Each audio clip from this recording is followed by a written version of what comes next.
Welcome to Daryl's Ultimate Ambition Improved. This is a very, very nice finish for an ambitious card routine. That's how I would use it, without question. But if you wanted to do it all by itself, technically you could. You show a deck of cards, have a card freely selected and signed. I'll use this card that's already been signed. And the effect is you wrap the deck with a piece of rope. It's an ordinary piece of rope. You can wrap it as many times as the rope will go around. And there's no question about it.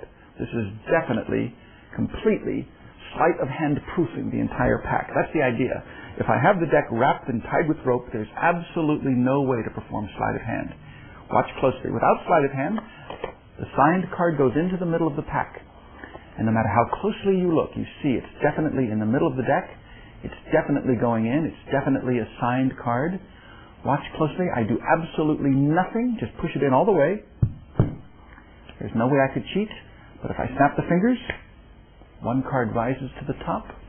Take a little peek under there. Can you see what it is? Oh, absolutely, positively.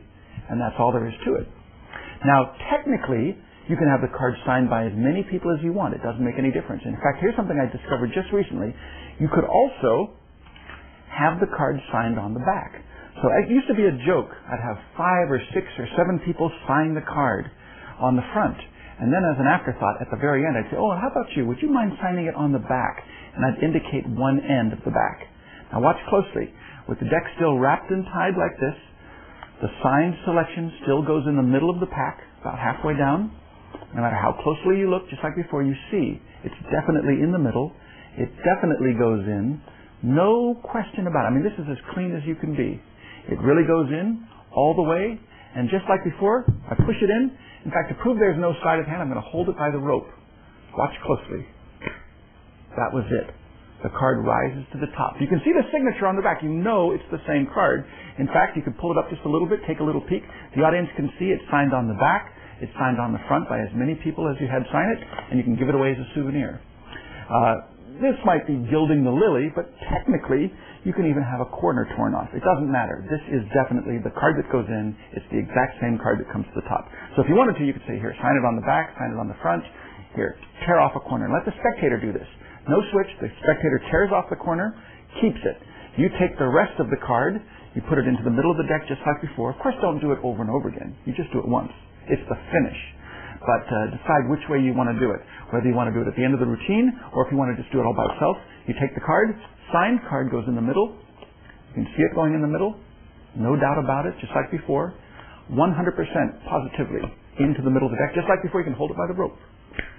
You do nothing, absolutely nothing, and the card rises to the top. You can see part of the signature. If I pull it out a little bit, you can see the torn corner. The spectator could match it up. It matches 100%, of course, because that is the exact same card. And that's basically the effect, the barest effect of the Ultimate Ambition Improved. Now, the reason or the way I came up with this idea is actually pretty simple. I've been asked by a lot of people, how did you come up with such a thing? And really, one day, I just held a deck of cards in my hand. I said, how could I put a card in the middle of the deck and have that exact same card appear on the top without any sleight of hand? And believe it or not, the answer is pretty simple.